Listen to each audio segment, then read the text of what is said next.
Part of the question.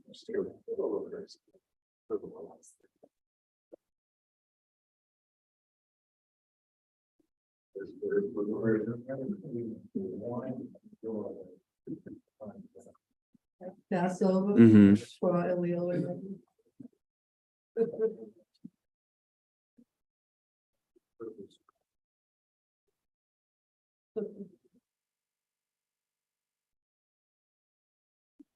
May I see your copy for a second? Sure.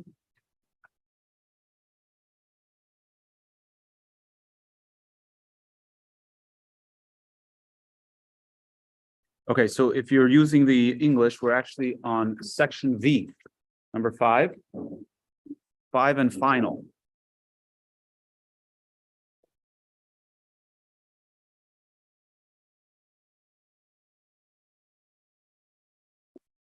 Please remind me at the end of the class, because I am apt to forget, to let everybody know what's going to be happening next weekend, the next Sunday. Kind of give you a preview of what's coming up. Okay. So I'm actually not going to give any intro, because then we'll spend half the class on an intro and a review. We're going to jump right into the answer, and then we'll unpack the answer. The question that was asked in the last 2 lines of the prior paragraph, well, actually not a question, but a statement. The verse says, Ki ner mitzvah v'torah or. For the candle is a mitzvah, or a mitzvah is a candle, and Torah is light, or light is Torah. Let's just contextualize that for a second. Torah means the books of the Torah, the wisdom of the Torah, the teachings of the Torah, and a mitzvah is a commandment. We have 613 commandments. Mitzvah is incorrectly oftentimes translated as a good deed, although mitzvahs are good deeds. That's not what the translation of the word mitzvah is. Mitzvah is a commandment. It's God's instruction to us. We have 613 such instructions. Practically, we cannot observe the majority of them today because many of them are connected to the Beit HaMikdash, the temple, related sacrifices, other laws that are pertinent only when the temple is standing. But we got plenty of whatever's left. There's plenty of them to do. We're not short on mitzvahs, but there are 2 different dimensions to our relationship with God. There's a relationship with God that comes through the study of Torah, which is fundamental to Jewish practice and Jewish life and Jewish connection. It's what we're doing here. We're studying Torah. You can read the 5 books of Moses. You can read the books of the scriptures, the books of prophets. You can read the oral tradition, the Mishnah, the Talmud, commentators. You can study the Midrash. You can study Jewish mysticism. You can study Jewish law. You can study Jewish philosophy. All of this is considered Torah. It's all God's wisdom. And then you can study from today till tomorrow. You can be a great scholar, but you also have to do the deed, which is to take a penny and put it in the charity box, help a poor person in need, wrap the tefillin for morning prayers, observe the Sabbath, keep kosher, place a mezuzah on your door, observe the sabbatical year, observe the Sabbath, observe make a sukkah on the holiday of Sukkot, eat matzah on Passover, etc., etc. All of these laws are what we call mitzvot, commandments, and they have positive and negative commandments. There are 248 positive commandments, 365 negative commandments. Things like don't oppress the widow or the orphan, do not charge interest, don't violate the Sabbath, don't curse God. Right? It covers the gamut of life. Okay. So the verse identifies the Torah component to our relationship as light, and the mitzvah component of our relationship with God as the candle. The candle being the source of the light, or from where the light comes out. Okay? So let's explain what this means. What does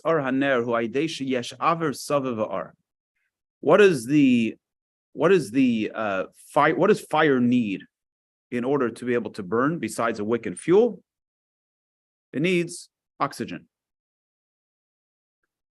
So the ability for the light of the candle to shine is that there is oxygen or air surrounding the candle.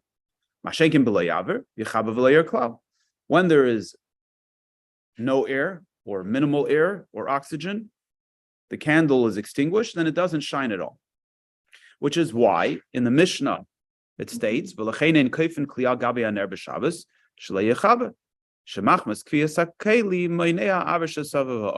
there is a law. One of the prohibitions of the Sabbath is that we are not allowed to extinguish a fire. So what happens if you have a candle burning? Not what happens. What happens if you have a candle burning and you have a tea light burning, you take a teacup and you turn it upside down and you place it over the candle. The candle goes out. Now, are you violating that instruction of not putting out the candle? You think so? Does anybody disagree? Would anybody like to put forth an argument why that maybe is not correct? I agree with you, by the way, but I just want to see if we can have somebody to present a counter argument, just to make it fun. So if we say that the prohibition is that you're not allowed to put out the candle, so don't put out the candle. But I'm not putting out the candle. I'm just taking a teacup and covering the candle. So I am causing the candle to go out, but I am not putting the candle out. So what the Alter Rebbe is telling us is that since the whole light of the candle is dependent on the oxygen, when you remove the oxygen, you basically are putting out the candle. You are putting out the candle, not basically, you're putting out the candle. So it doesn't make a difference whether you take, your fingers and pinch the flame, or you take away the oxygen, you're doing the same thing. And that's why the Mishnah states that one is prohibited to take a teacup and cover the candle. V'hainu, that is, ki ha'aver goyim liyas ha'aras ar haner. That is that the oxygen, the air, causes that the light of the candle should shine. Now, why all this scientific analysis? That is because lefisha aver hu oisius or yud. In Hebrew, the word aver, which means air or oxygen, aver, is does he spell out the letters there in the English translation? In the Hebrew? We're beginning of chapter 5. Does he spell out the Hebrew letters there? Yes? You want to give it to me for a second? I'll take a peek. There's an extra copy. I won't bother you. Yeah, if you look on what here is called page 1 of 4, you'll see in the brackets, right? It says, you'll see the letters for aver, air, and the letters for ar. So even if you're not familiar with the Hebrew alphabet, you can see that those two words are almost identical, with the distinction between the two words is the letter yud. There's a small little letter that differentiates between those two words. What are the two words? One word is ar, which is light, and one word is aver, which is air. So ar and aver have the exact same letters, with the addition that the word aver has the letter yud. Yud is the smallest letter in the Hebrew alphabet, and the yud in general represents the concept in every context. Whenever we study about the yud in Jewish mysticism, it always represents the nucleus, right? It's a very powerful letter. It's very small, but it contains within it everything. There's a Jew is called a yid, right? A yid is also in Polish Yiddish, a yid is a yud, right? Because at the core of the Jew is this yud. There's this core identity that contains within it all the power of our soul. Or Jacob, right? Yaakov is spelled yud, akev. The core of Jacob's identity is this yud, and he's holding on to Esau's heel. But he represents the objective, which is transformation of Esau, right? Again, at the core is the yud. The yud is the powerhouse. And it's not big, because in spirituality, you don't need big to be powerful. You just need to have, it's all contained right inside there, right? An atom is an extremely powerful entity if you can figure out how to unleash it. So yud, the yud, is the source of the light. And that lives inside the air. Okay?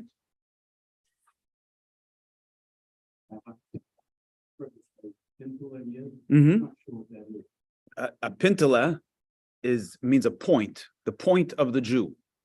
So that's the same idea. The yud is the pintele yud. It's the point being the nucleus, the essence. Let's dig a little deeper into this yud. Ki hayud shebehelim oisius avir hu helim ha'ar, because the yud that is is concealed within the letters of the word aver, air, that is the concealment of the light. That's where the light source is, right? And in its source, light is hidden. Anything that's in its source is contained within its source. It's not revealed, right? That's the whole reason why it's its source. Otherwise, that would be it. When something has a source, it means that in the source, it's not revealed. So in the source, the light in its source is the yud that's inside the letters aver. It's hidden in the letters aver, in the letters for air.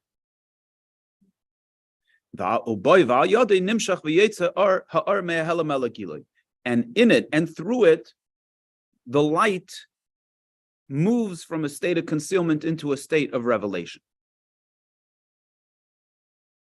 That is, just like we discussed at length last time about the idea of the Torah as we know it being manifest from a source that's higher than it, right? If you remember, we gave the analogy of the idea that in the Torah,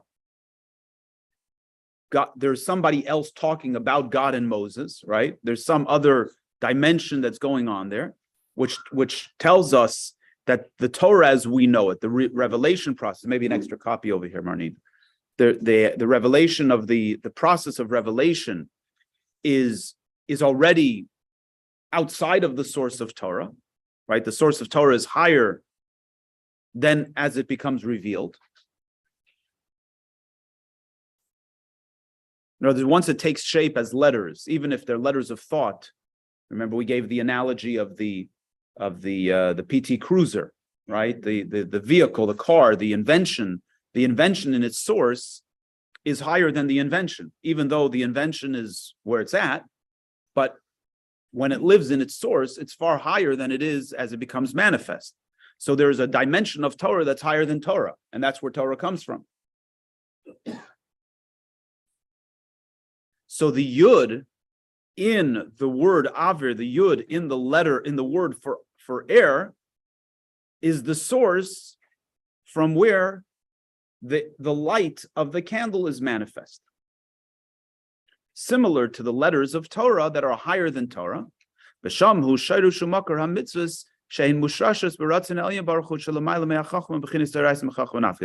I translate those two lines, does this make sense so far? Is this registering? I see slow nods. It's content, but it's straight the gold scene pretty much. Yeah. So let me just say it one more time, just in case saying it one more time will help. And maybe the words will come out a little differently.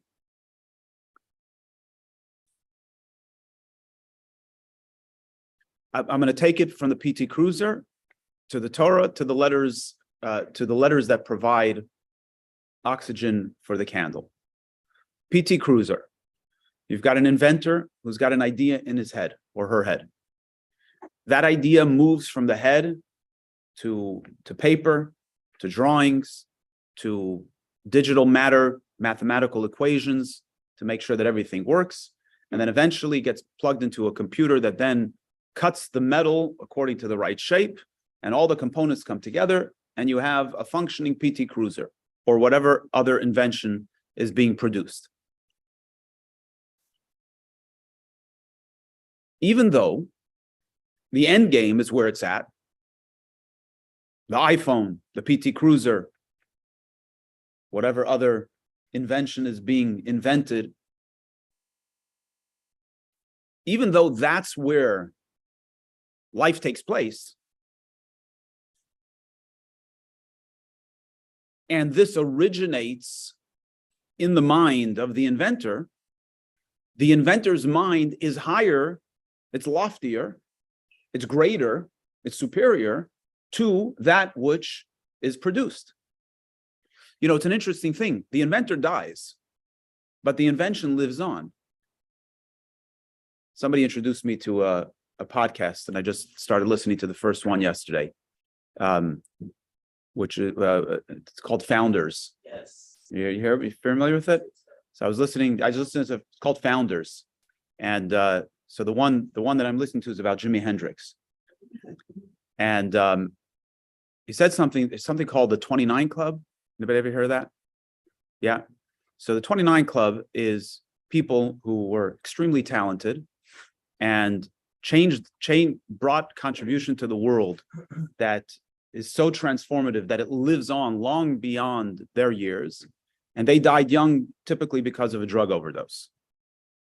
So Jimi Hendrix, his whole claim to fame was all of 4 years. His whole performance, his whole public performance was 4 years. Obviously, it's everything that happened before that brought to that. But his music, although it was only for 4 years, lives on beyond him and changed the world of music, right? So what does that tell you? That this brain that contains in it such a power, in a sense, is far higher than that which it produces, even though that which it produces can live on and have an impact that's quite significant. Now, obviously, when we talk about God, the source is eternal. But from our vantage point, what's relevant to us? What's relevant to us is what lands in our lap. What lands in our lap is the 5 books of Moses, the books of scriptures, and the prophets, and the midrash, and so on and so forth. That's what we can relate to. So we say, wow, this stuff is amazing. It's unbelievable. Great. But the source of this, not just the source as it descends within the process of creation, but the source is higher than it. Now let's use the candle. Oh, I'm sorry. So we did a PT Cruiser, we did Torah. Now we're going to do the candle. So the candle, the light of the candle is the end game, right? That the candle should give light. Where does the candle have the capacity to give light? It comes from somewhere. It has a source. The source of that candle, the source of that light, is in the oxygen. And it's represented. So the light, although the light is what's relevant to us, the light is what's impactful, but that light has a source that's higher than it. And in terms of technicality, if letters represent revelation and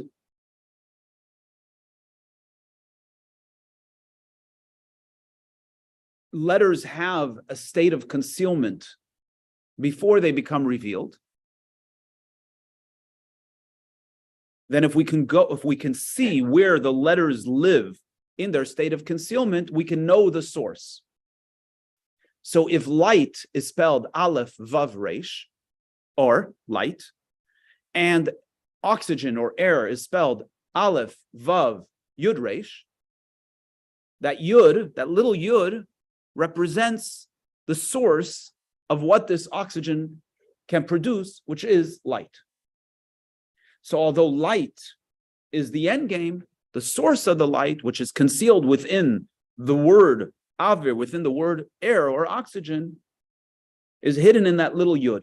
And that little yud, that source is far greater than the light that it produces. So we should, like, because the way you're explaining it, the yud is more connected to the source. That, like, in this case, for this context, the yud is the source. And it's evident by the fact that it's hidden in a sense in plain sight, but it's hidden in the word air. So that if the air is the source of the light, so go look at the air. Go look at the air and you see, oh, in the air. Now, existentially, that's not the source of light either. But in terms of function, right? If we're just looking from a From a physical standpoint, we see light and we say, oh, the light is coming from the candle. No, it's not. The light is coming from the air. Where do we see that in the Hebrew letters? Because Hebrew letters are the life force of everything. Look at the Hebrew letters and look for the Yud. You'll see the Yud there. When you see the Yud, you see the source.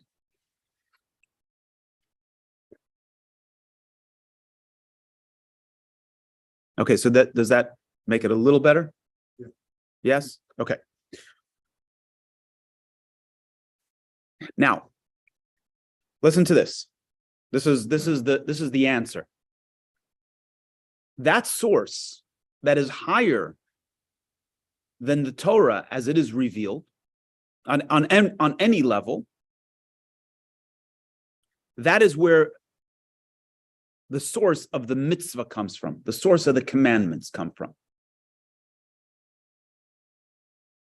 So, although Torah is very powerful, and it's a manifestation of God's wisdom, but there's something higher than Torah that originates the Torah, and that place, that spiritual place, is where the origin of divine commandment comes from.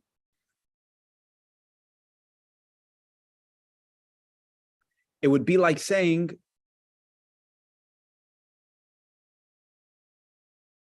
maybe poorly, but saying anyway, that the inventor of the PT Cruiser, even though that's their claim to fame, and you might think that that's all they produced, but there's another dimension that comes from that source that's even greater than the production of the PT Cruiser. Or let's use Jimi Hendrix, because we started up with Jimi Hendrix. So we say, oh, Jimi Hendrix, the greatest contribution is his musical genius. If we knew of something that Jimi Hendrix introduced that may be ultimately greater than music, that would be mind-blowing, right?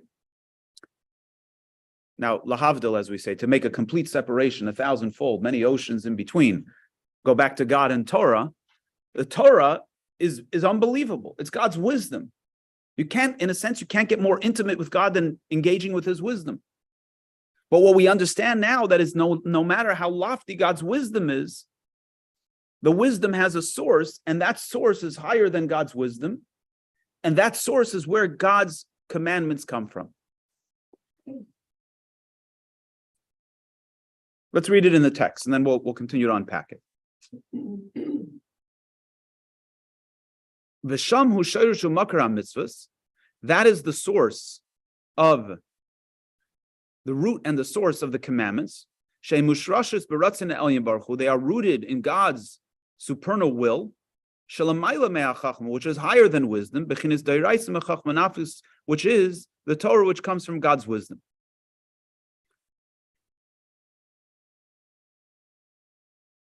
Let's do one more thing here. Let's define the distinction between will and wisdom. And we actually, for those of you that were here in the first discourse we did around the high holidays, we really captured this idea very powerfully. And that is the idea that when I want something, my wanting of something is connected so deeply with who I am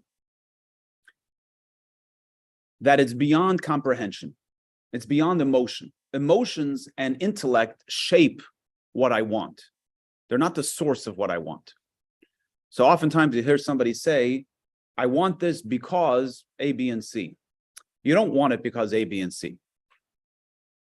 Or it would be like saying, because of A, B, and C, that's why I want such and such. It's not what it is. I want something. Period. Full stop. And then I have all these reasons to justify it, to rationalize it, to access it, whatever. I want it because I want it because I just love that kind of food. It just makes me feel so good. Okay. Well, is it the food that makes you feel good, or is it the fact that you want it that allows for the food to make you feel good? I know it might sound like semantics, but it's an ocean of a difference.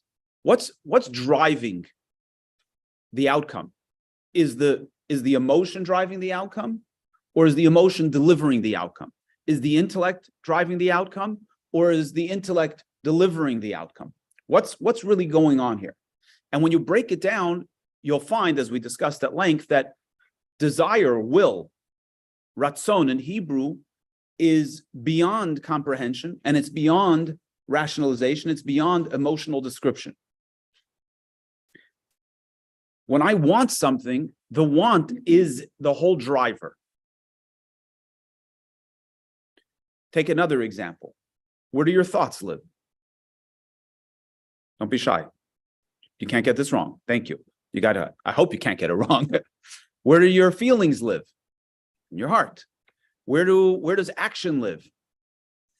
Your feet, your hands, different places. Where does your will live?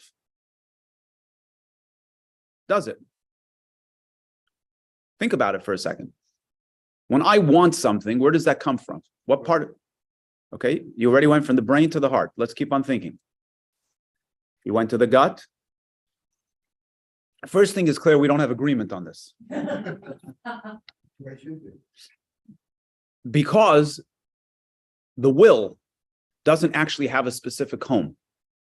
It's deeper. It's deeper than any component of the body. It's actually connected to the essence of the soul. And which is why when I want something, I don't always have to rationalize doing it, or I don't always have to be emotionally, I could want something and be emotionally antagonistic towards it. I read this fantastic discourse on Friday where this is from the previous Rebbe. He's describing somebody who's driven by some kind of want, and intellectually, and they'll do anything. They'll do the most foolish things to achieve that which they want. And while they're doing the foolish things, they know their brain is telling them, this is foolish. You're going to look back at this and be ashamed of how foolish you were. But they're so driven by what they want. So there he's not really judging the person as much as he's telling us that there are people that are driven. They're just, I want to use the word lustful people, but I don't think it's a fair description. And he's drawing a distinction between people who are what he calls intellectual, people who are emotional, and people who are driven by willful. And he's not necessarily being critical as much as he's being analytical of the distinctions between these different personalities. And really, ultimately, the ideal is that this is a team, right? The will is an unbelievable driver. It says that ein davar omed b'fnei ratzon. There's nothing that can stand in the way of one's will, right? But even though that will may be very powerful, we want our brain to be part of that conversation, because the brain needs to direct the will, and we need the emotion to be involved to make sure that we deliver on it in a healthy way. But if you strip it all away, the will itself is this powerhouse of drive, right? And you can't explain it away. You might try to explain it away, but at its core, all we're doing is we're rationalizing that which we want. Now, if it's a holy want, that's great. If it's not a holy want, that's not great. And we got to check in on that. God's wisdom is the Torah. God's will is the mitzvah, it's the commandment. What is God's will? God's will is, I want you to place a mezuzah on your door. Why? So you're going to tell me, because in the mezuzah it has the 2 chapters of the Shema written, and it becomes a source of protection. Okay, that's the rationalization for that which God wants. God wants us to put a mezuzah on the door. We have certain commandments, by the way, that this is explicit. For example, there is a law that when one comes in contact with the dead, they need to be purified. This is not relevant in modern times, but in times of the temple, one needed to be in a state of purity in order to enter into the place of the temple. And how does one become purified from coming in contact with the dead? So, very strange mitzvah. The mitzvah is that you need to take a red heifer that's completely red. If it has 2 black hairs, it's disqualified. You don't bring this red heifer into the place of the temple where all sacrifices are brought. You bring it to an adjacent mountain that you can see from there to the Temple Mount. And there the red heifer is slaughtered. And it's a whole complex process how it's slaughtered. After it's slaughtered, it's burned to ashes. Then these ashes are mixed with living water, meaning water from a natural source, and you have a hyssop grass, and you dip it in there, and you sprinkle it on the person who became impure with the impurity of death on the third and seventh day. This is pretty much explicit in the Torah. I mean, the oral tradition unpacks it, but the basic mitzvah is pretty explicit in the Torah. Why does that work?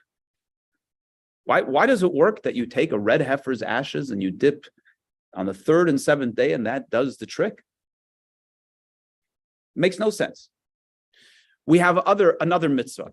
One is not allowed to mix a wool and linen in a single garment. So why? So there are rationalizations that are given, but this is by tradition a decree. I mean, a decree by definition means it's beyond comprehension. But there are rationalizations given that wool comes from an animal, linen comes from a plant, and we don't mix the two worlds. They have to remain separate, which you can challenge that itself. Why and who said and so on. But then you have a mitzvah like the observance of the Sabbath. Right? The observance of the Sabbath is a little bit more comfortable because we understand people need a day of rest, right? God rested, so we emulate God. Okay, we're beginning to rationalize things. But the point is that all of these mitzvot, even though they are given in different formats, the Torah itself calls them by three categories: testimonies, decrees, and laws, meaning testimonies, they represent something in our relationship with God. Decrees means they're beyond our comprehension, and laws means that we can understand them. They're all really, at the end of the day, God's will. God wanted, and we do. So when we, just like I want pizza, God wanted a mezuzah. I want to read this particular book. God wanted us to observe the Sabbath. And granted, we do have certain elements of certain commandments that are given to different levels of understanding, but that too is by God's will. That too is by God's will, that we should be able to have a relationship with some of the commandments more than the others. But at the core of it, it's God's will. And God's will is higher than God's wisdom. Just like our will is higher than our wisdom, God's will is higher than his wisdom. So a mitzvah connects us to God's will. Torah study connects us to God's wisdom. Okay, now let's bring it together. What happens when we do a mitzvah? When we do a mitzvah, we elevate. Right? We elevate ourselves, we elevate the thing we're doing the mitzvah with from below to above. There's God's will is at the top. We are connecting to God's will. God communicated his will by instructing us about the mitzvah. And when we do the mitzvah, we are elevating ourselves and the mitzvah to God, from below to above. Back to the source. Akin to, bechinas aver, just like in the case of the light of a candle, we are elevating to the source of the light, which is the yud in the word oxygen air. And that, by connecting to that source, we cause that the light of the Torah should shine. What does that mean? All commandments are called tzedakah, charity, or righteousness. Like the verse says, and it will be a righteousness for us, it'll be a charity for us when we guard and observe God's commandments. When a person gives charity to those that are less fortunate, to those that are poverty-stricken, what are we doing? We are drawing down. We're taking from ourselves and we're bringing down to them. Not necessarily down better, but we're taking something and we're bringing it to someone else. We're drawing it and elevating in that process the downtrodden, right? Again, without being too sophisticated. Somebody's hungry. I take my money, I draw it to them, and in so doing, I give them life. I give them the capacity to energize themselves. So in a similar way, when we do a mitzvah,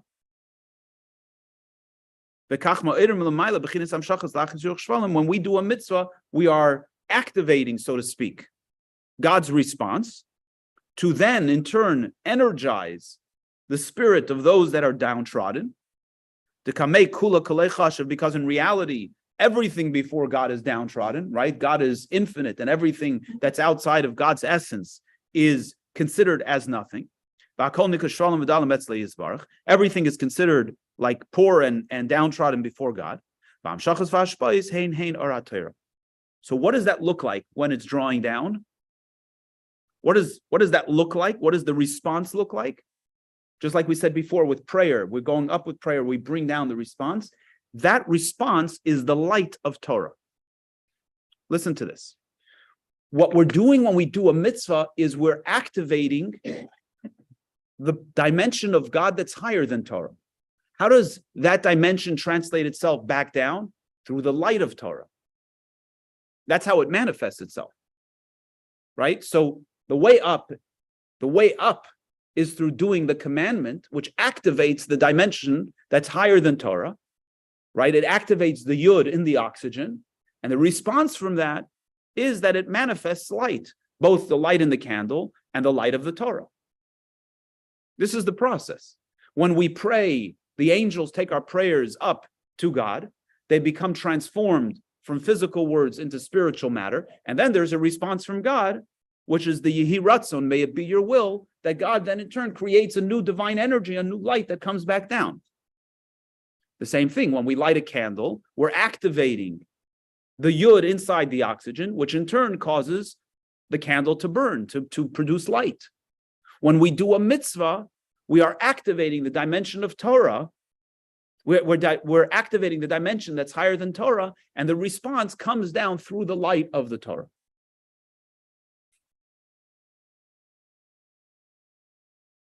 Because light and flow are all the same thing. In other words, what he's telling us is that we use the term light, but really all light is movement. It's manifestation from God downward. We call it light because that's what speaks to us, but it's ultimately the divine flow coming back down. This is what our sages say. There's a very fascinating statement that our sages say, that one who says, I only have Torah. In other words, I'm only invested in the wisdom of the Torah. I'm not into mitzvahs. I don't do commandments, right? I'm just a great scholar. So it says, Afilu Torah ein lo. He doesn't even have Torah. One who says, all I have is Torah scholarship, he doesn't really even have Torah scholarship. Now,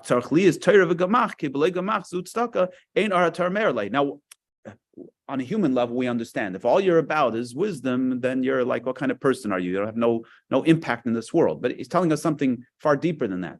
The whole mechanism doesn't work. If a person says, all I have is the wisdom of the Torah, you got nothing shining in there. Because where does the light in the Torah come from? It comes from the mitzvah. When we do a mitzvah, we do an act of kindness, it activates the light that shines in the Torah. It's like saying, all I have is a candle and a flame, but I don't have any oxygen. You don't have any oxygen, you don't have a candle and a flame. You can have all the Torah scholarship from today till tomorrow, but there's nothing shining in it, which is actually part and parcel in the human condition. Somebody who all they are is a scholar, but doesn't actually engage in the world, they don't have any scholarship. They have ego. They're filled with themselves. What their brain matter is filled with wisdom. It has absolutely no relevant application on any level. Like, what is scholarship just for the sake of scholarship? It's meaningless. You take scholarship. You have a scientist who comes up with the most brilliant discoveries, but never tests them in a lab and never shares them. There's never an opportunity to test them and make a difference in the world. So what is that all worth? Zilch. It's meaningless. It's insignificant in whatever field it is, which is why philosophy in and of itself is questionable what its usage is, right? But we'll leave that, not that I'm critical of philosophy, but it's an area that requires appreciation. Why? What is the value of philosophy? When we talk about science, we look at all the sciences, for the most part, have some relevant application.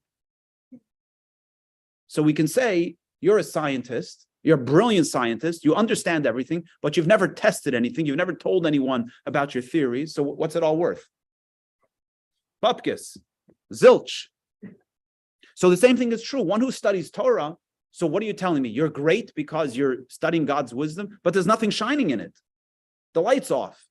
Because to get the light, you have to do a mitzvah. Because the mitzvah goes back to the source and then generates light.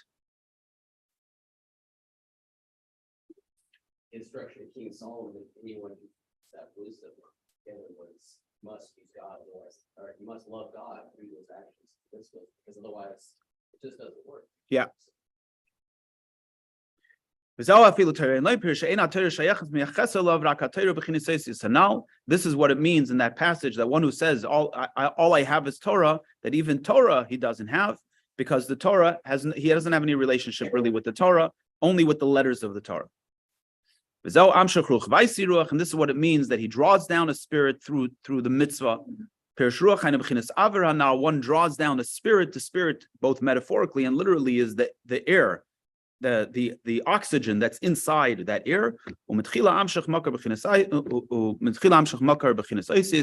And first it goes back to the source of the letters, which, as we said, is even higher than Torah. And then after that, it draws down the source of the infinite light into the wisdom, which is the beginning of revelation in the Torah, the letters of the Torah, to cause for the Torah to be a Torah of light. Okay. Now that we got this, hopefully, ready? We're going to bring it home. So that, just to bring the question back. The question was, it says in the Mishnah that we put the mezuzah, we put the menorah on the left side of the door, so that we have the mezuzah on the right and the menorah on the left. So we're surrounded by mitzvahs. The question that was asked is, if right has precedence, why should the menorah miss out? The menorah should also be on the right. So let's see what it means. It says like this. We'll now understand why the mezuzah is placed on the right and the menorah on the left.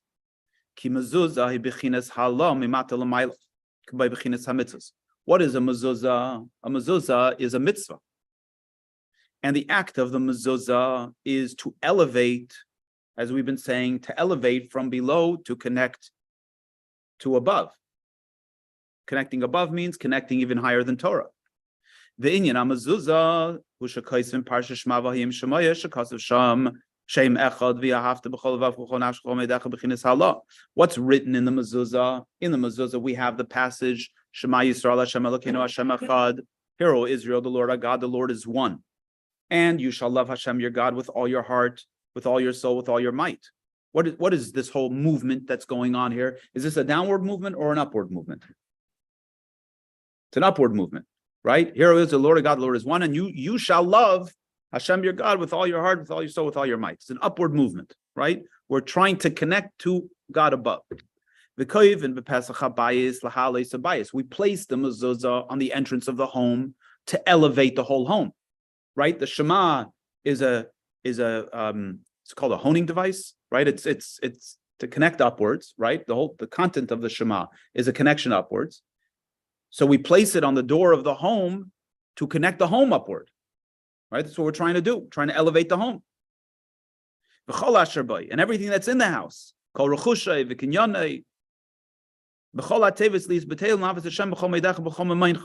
of one's possessions. What does it mean we're trying to elevate one's possessions? We want them to be permeated with divine consciousness. Everything is about God. Everything here is for God. Everything here is to serve God's will.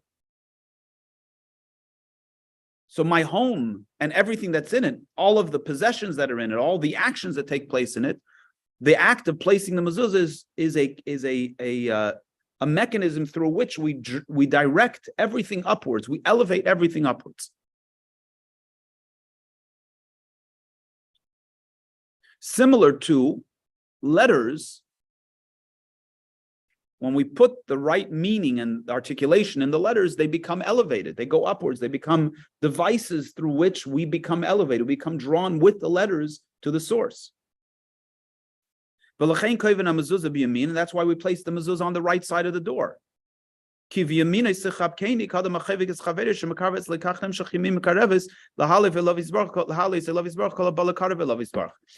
Solomon says in Song of Songs, his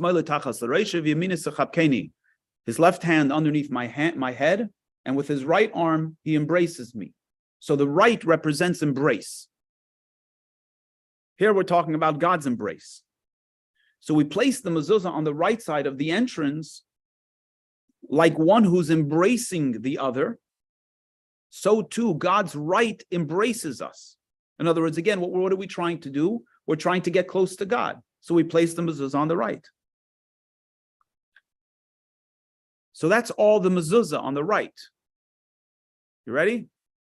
Ner Chanukah. What is the menorah all about? The menorah is all about drawing down light and the light of the Torah. Why is the menorah all about light? What was the agenda of the Greek Hellenists? They had one agenda. They had no problem with wisdom. If you look in the prayers that we say on Hanukkah, it doesn't say that they wanted us to forget the Torah. They wanted us to forget your Torah. They wanted us to forget that the Torah is a godly Torah. They didn't have a problem with philosophy. They didn't have a problem with science. They didn't have a problem with Torah. By the way, the Torah itself says, for she is a wisdom and an understanding in the eyes of the nations. You don't have to be Jewish and you don't have to be a person of faith to appreciate that there's great depth in the Torah. But that's not what Torah is. Torah is a light mechanism. It's a means through which divine light comes into the world. And the Hellenists knew that. And they fought against it. That was their whole agenda, was their agenda against every faith, but particularly against the Jewish faith. Is keep the Sabbath, but keep the Sabbath because it's good for you. Because it's good to take a day off. Observe the sabbatical year. It's good for the earth to take a break. But don't mix God into the equation. Don't mix something higher into the equation. Don't recognize a higher power. Just live in this space. That's all there is. Torah is brilliant, but it's not God's Torah, it's just Torah. But what is Torah? Torah is a light mechanism. And it's a light mechanism when it's God's Torah. Then it becomes a vehicle for light.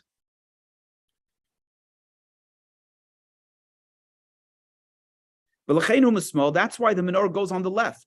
Why? It says in the Torah that the Torah, it says from God's right is the fiery law. So we see that the Torah is called a fiery law.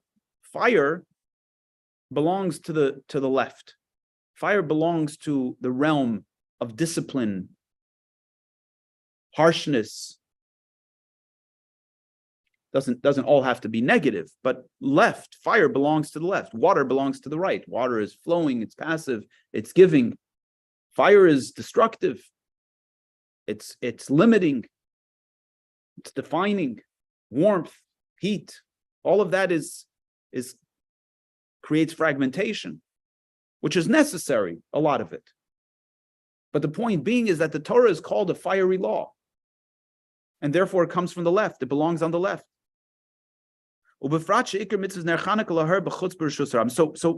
already have the answer. The mezuzah goes on the right because the mezuzah is a mitzvah. Its energy is about mitzvah, which is to connect us and elevate us upwards. That's the movement on the right. The menorah goes on the left because the menorah is all about light, and light is about drawing down. And the left is about fire and warmth and passion, which is all about the direction and the capacity to manifest.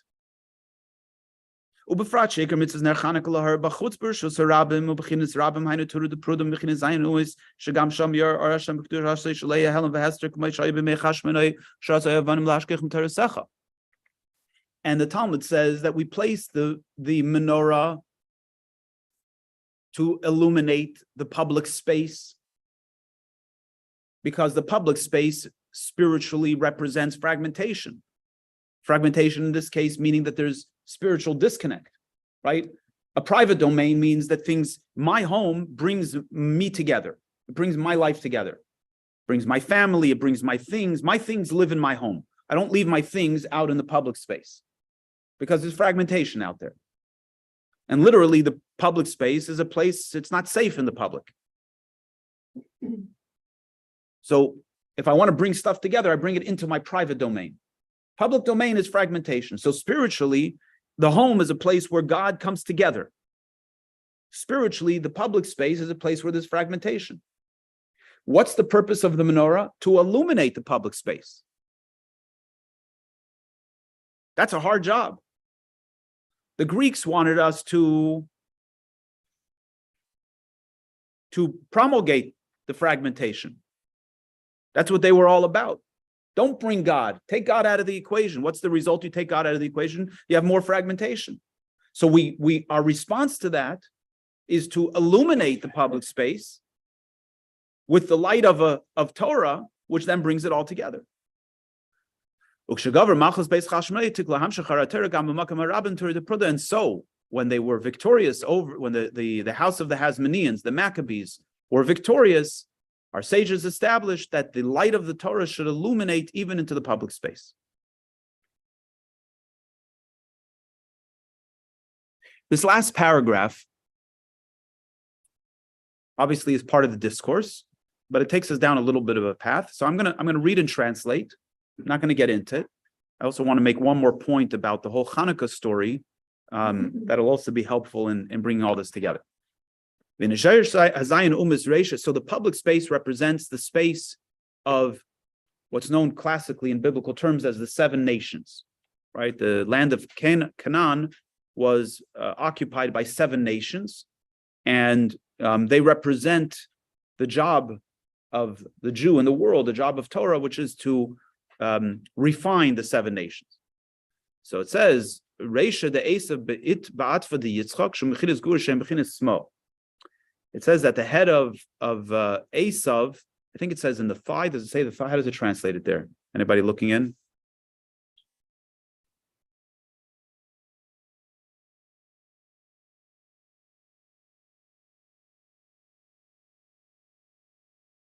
Huh? Can I see the paper for a second?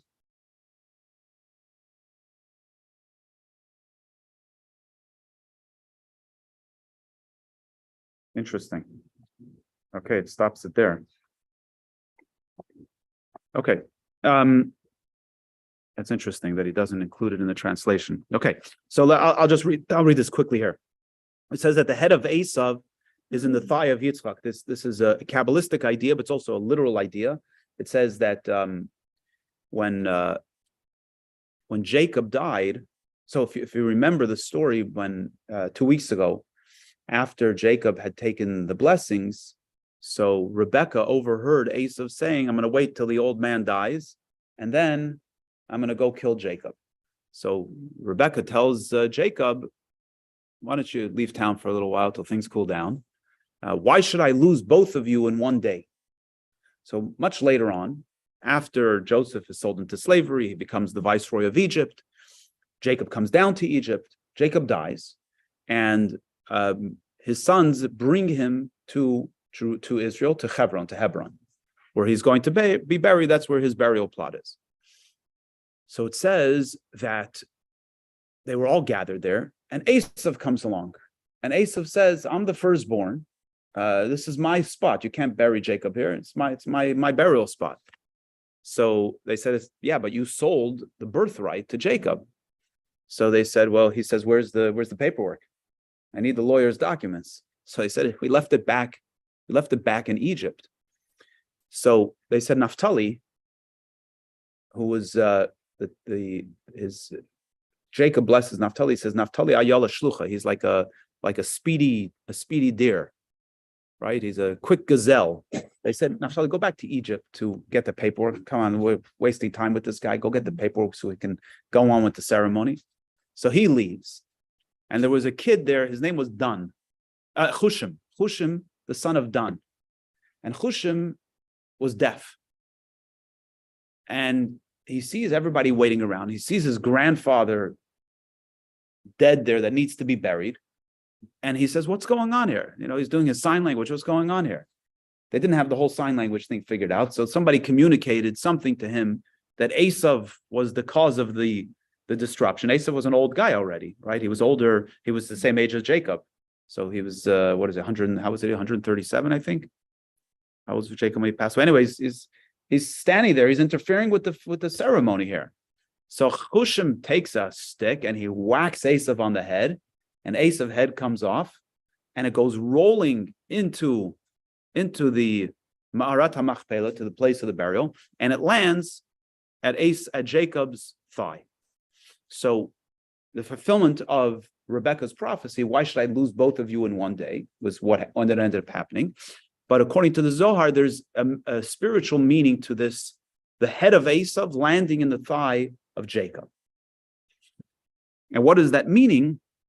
That Jacob has a job to refine Esav. Esav represents the nations of the world, and Jacob's job is to refine Esav, specifically the higher parts, the head of Esav, the higher parts of Esav. That's all you need to know for right now. So this energy, this job so the forces of the seven nations come from the attribute of Gevuras, come from the attribute of severity, the left. Where does the menorah get the power to be able to accomplish what it needs to? That comes from the mezuzah on the right. The mezuzah on the right, as we said, is what elevates. You can't bring light into the world unless you go back to the source. So the right, which is elevation, the mezuzah on the right is what brings the light up, so that there can be nasa bechinas hamshacha, now that the light can then come back down. The nimshach gam b'makam achesh bechinas tur de pruda, so it could illuminate even the place of the darkness where there's fragmentation. Because the objective, listen to this is the important part, and this is the relationship to Esav's head. The objective is not to dominate the darkness. Dominating the darkness means we subjugate the darkness. You forced yourself onto the darkness. That's not the end game. The end game is transformation. The end game is to transform the darkness. As the Zohar says, to transform darkness to light.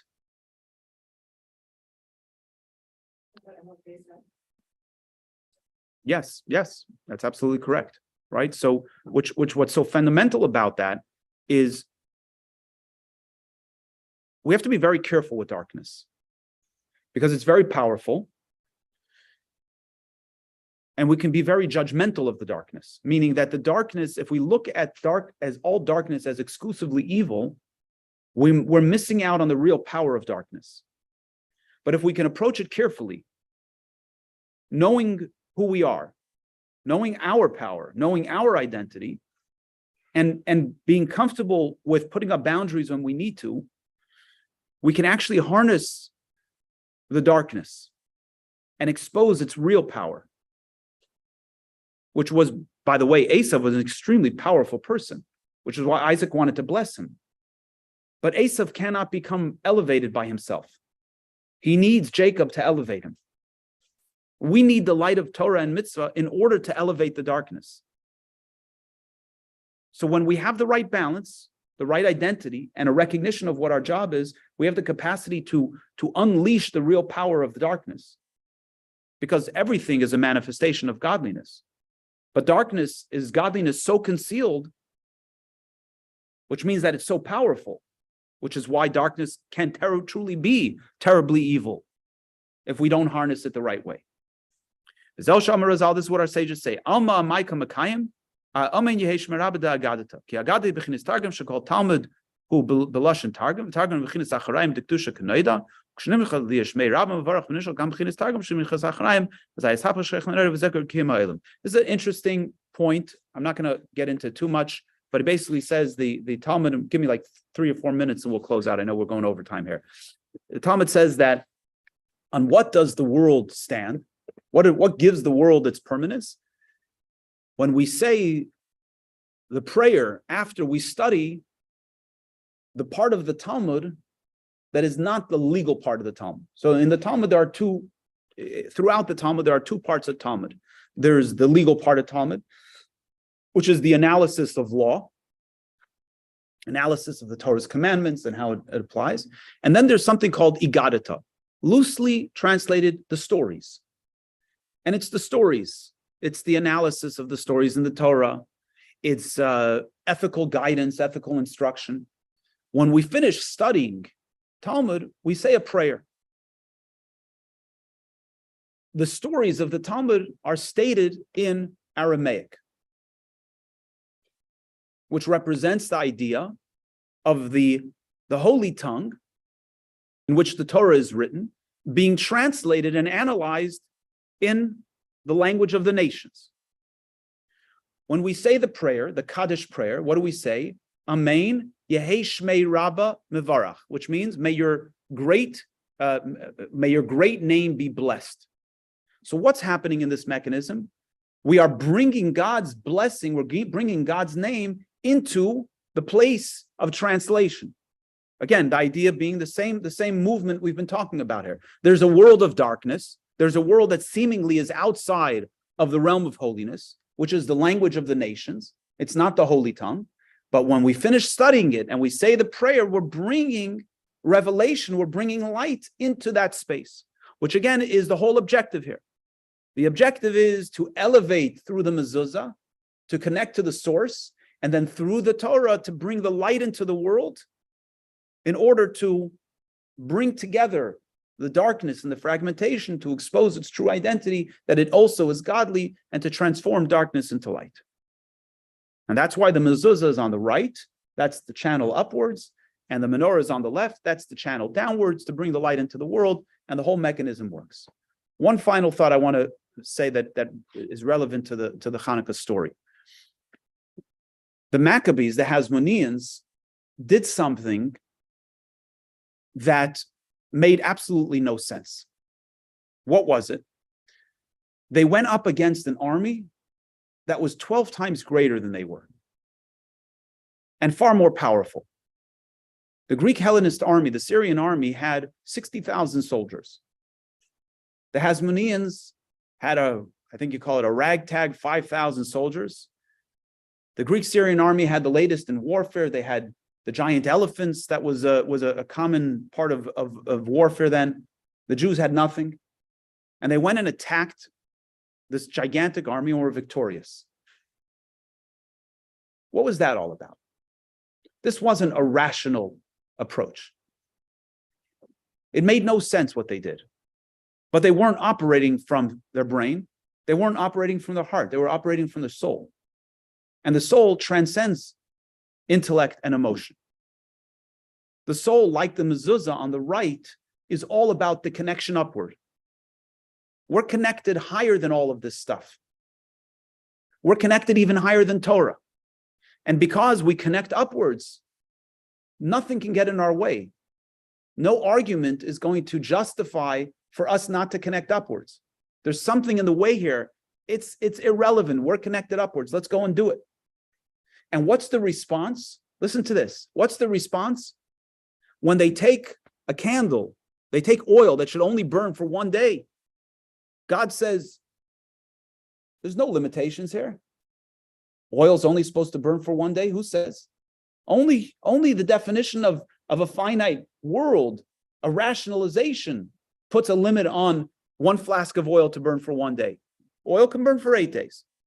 In other words, what's the result? If you go back to the source is able to manifest higher and more profoundly than any of the limitations of the world.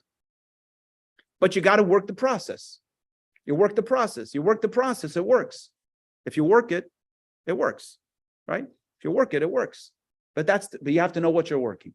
And that's the mezuzah on the right and the menorah on the left. That's the process that works this. That's the work that works it. So the takeaway from this discourse for us is that each of us possesses this inner power. And nothing can limit it. Nothing can restrict it. And if we get in touch with that inner power, like the Maccabees, thank God we don't have the external challenge that the Maccabees had.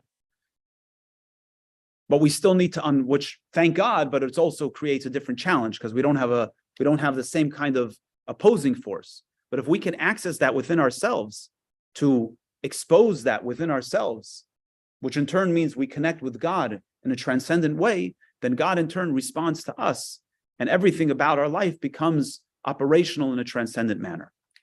Thank you for listening. Just real quickly here, everybody's gonna get 2 flyers. One is for next Sunday, we have a guest speaker. We're gonna do, and the class is gonna be upstairs in the sanctuary with Rabbi Hanan Rose's The Kabbalah of Chanukah. And then everybody's invited to join us this Friday night and Saturday for a free Shabbat dinner. The same rabbi and his wife will be visiting, and they're going to be leading, sharing inspirational thoughts during the meal, both Friday night and Saturday day. Everybody's invited. Please take a flyer and just let us know if you're coming, and we'll see everybody. Stay tuned.